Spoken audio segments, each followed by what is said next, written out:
সবাইকে জয় যিশু, praise the Lord. আরেকটি বার ঈশ্বরের সত্যের বাক্য, the truth of the word of god.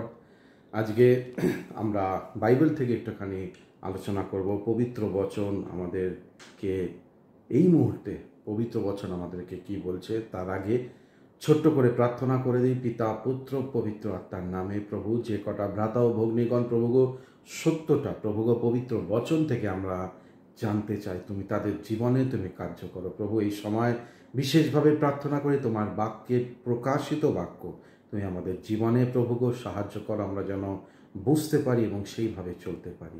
ধন্যবাদ জানাই, সকলকে তুমি আশীর্বাদ করো, যিশুর নামে চাইলাম, আমেন। আজকের আমরা দেখে নেব রোমিওর পুস্তক থেকে।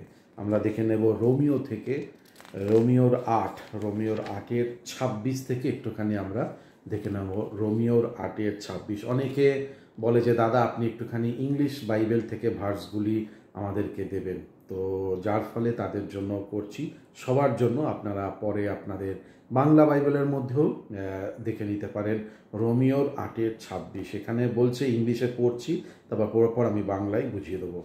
তো এখানে বলছে রোমিওর 8-এর 26-এ বলছে অলসো দ্য স্পিরিট হেল্প আস। এখানে প্রশ্ন হয়েছে অলসো দ্য স্পিরিট হেল্প আস, ঈশ্বরের যে আত্মা, পবিত্র আত্মা, সে আমাদেরকে হেল্প করবে। তো এইবার প্রশ্ন হয়েছে কাকে হেল্প করবে? যারা ঈশ্বরের মধ্যে আসক্ত হয়েছে, এবং সেই ব্যক্তি সে কি দাস না শিষ্য না বিশ্বাসী।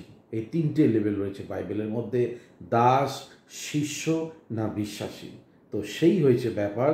বাইবেল বলছে রোমিওর 8-এর 26 বলছে also the spirit will help us. এইবার আমি যদি প্রতিদিন ঈশ্বরের সাথে চলি, প্রতিদিন আমার জীবনকে ঈশ্বরের মধ্যে, শুধুমাত্র আবারও বলি ঈশ্বরের মধ্যে যদি বেঁধে রাখি, তাহলে বাইবেল বলছে also the spirit help us. তার পবিত্র আত্মার সাথে আমি সম্পর্ক রেখেছি, প্রভু যিশুর সাথে পবিত্র বচনের মধ্যে আমি সম্পর্ক রেখেছি, যার ফলে সে তার পবিত্র আত্মার মাধ্যমে সে আমাদেরকে সাহায্য করবে। এটা হচ্ছে প্রতিজ্ঞা।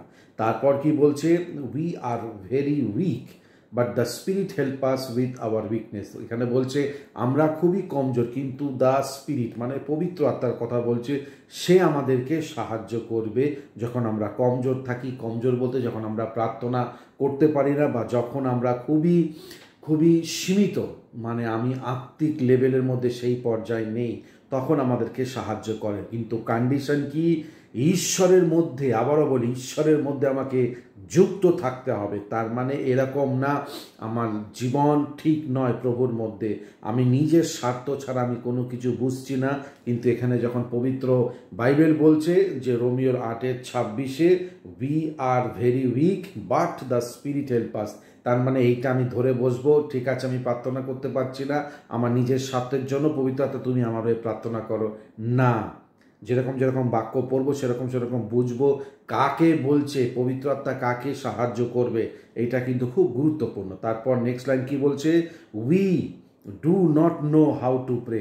যখন আমি প্রভুর সাথে যুক্ত থাকবো, যখন আমি যদি না বুঝতে পারি কিভাবে প্রার্থনা করব, আসছে দিনে আমার জীবনে কি ঘটতে চলছে, তখন বলছে we do not know how to pray as we should but the spirit himself speaks to God for us. পবিত্র আত্মা আমাদের হয়ে ঈশ্বরের সাথে কথা বলে, এবং আমাদের যা যা কিছু প্রার্থনা করণীয় দরকার, সে পবিত্র আত্মা ঈশ্বরকে আমাদের প্রার্থনা নিবেদন ঈশ্বরের সামনে রাখে। তো এবার প্রশ্ন হয়েছে, ধুম করে আমি উঠে এসে বলবো এই তো এখানে লেখা রয়েছে আমার পবিত্র আত্মা আমার হয়ে প্রার্থনা করবে, কিন্তু ওইটা হচ্ছে কোন ক্যাটাগরির লোক?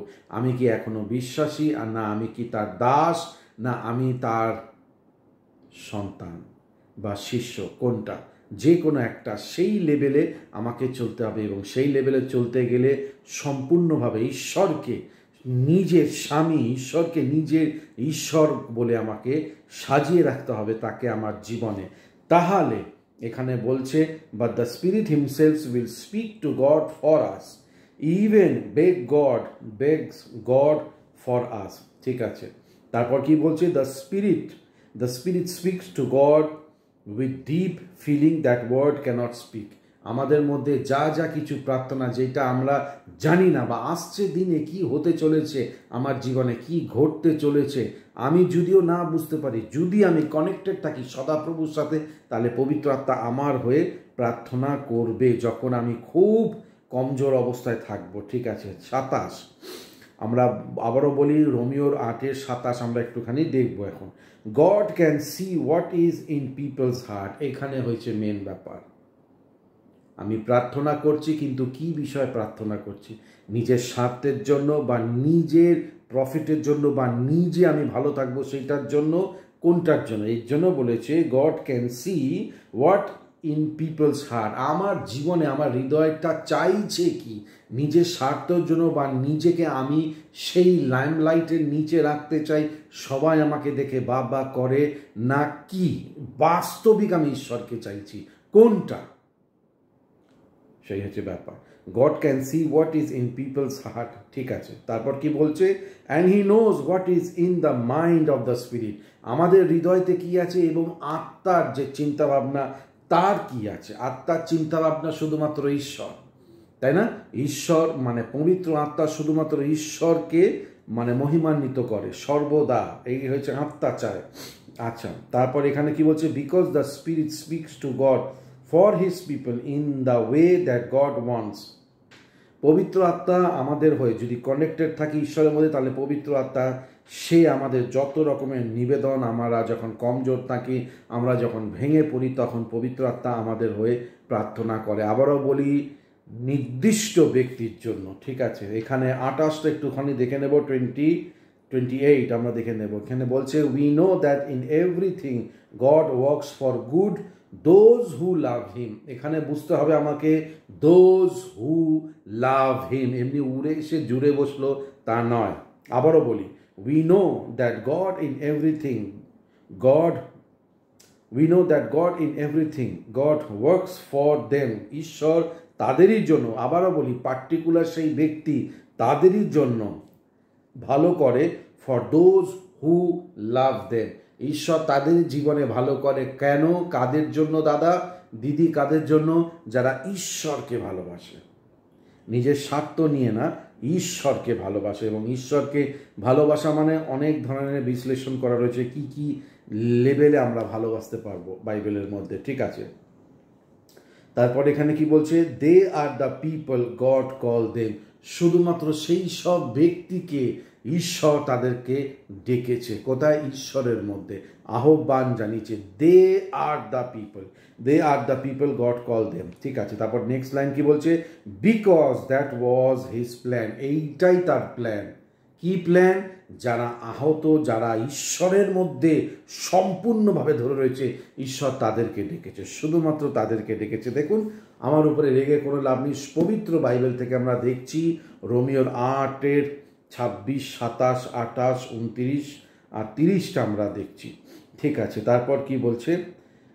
গড নোজ, এখন 29 চলে যাচ্ছি। God knew them before he made the world. মানে ঈশ্বর বলছে, বাইবেল বলছে যে সদাপ্রভু সেই সব ব্যক্তিদেরকে চিন্ত, মনোনীত করে রয়েছে পৃথিবী নির্মাণ করবার আগে থেকে সেই সব ব্যক্তিদেরকে মনোনীত করে রেখেছে, বা তাদেরকে চিনে রেখেছে। God knew them before he made the world. ঠিক আছে, অ্যান্ড গড ডিসাইডেড, সে সিদ্ধান্ত নিয়েছে, that they would be like his son. ওই সব ব্যক্তি যারা সত্যটাকে নিয়ে খুঁজছে, that they would be, God decided that they would be like his son। ঠিক আছে, তার সন্তানের মতন, প্রভু যিশুর মতন যেন আমরা হয়ে উঠি। তারপর কি বলছে? Then Jesus would be the first born of many brothers. তাহলে আমরা যদি সেইভাবে যদি চলি, তাহলে সদাপ্রভুর যে সন্তান প্রভু যিশু আমাদের জীবনের প্রথম সন্তান, বা প্রথম ঈশ্বর পুত্র হয়ে আমাদের জীবনে প্রকাশিত হবে। ঠিক আছে, 30টা পড়ে দিচ্ছি। God planned for them to be like his son, and those he planned to be like his son, he also called them। যাদেরকে বলেছেন ঈশ্বরের তার সন্তানের মতন হতে, তাদেরকেই ডেকেছে। ঠিক আছে, আর তারপর কি বলছে? and those he called he also made right। যাদেরকে ডেকেছে তাদেরকে ধার্মিকতা এবং পবিত্রতার মধ্যেই সেইভাবেই সে ডাক দিয়েছে, বা সেইভাবে সে তাদেরকে আহ্বান করেছে। and those he might right he also glorify, তার মানে যাদেরকে ডেকেছে তাদেরকে মহিমান্বিত করবে। তো এবার প্রশ্ন হয়েছে, আমরা যেন সর্বদা কানেক্টেড থাকি ঈশ্বরের সাথে, তাহলে, আবারও বলি, তাহলে পবিত্র আত্মা আপনার হয়ে আমার হয়ে প্রার্থনা করবে। যখন আমার প্রার্থনা করবার সেই ক্ষমতা থাকে না। আশা করি আমরা সকলে বুঝতে পেরেছি। প্রার্থনা করি পিতা, পুত্র, পবিত্র আত্মার নামে প্রত্যেকটা ভ্রাতা ও ভগ্নীগণের জীবনে তুমি আশীর্বাদ করো, অনুগ্রহ করো প্রভু। ধন্যবাদ জানাই যিশুর নামে চাইলাম, আমেন। যারা সাবস্ক্রাইব করেননি অবশ্যই করবেন এবং ফলো করবেন। সকলকে জয় যিশু, প্রেজ দ্য লর্ড।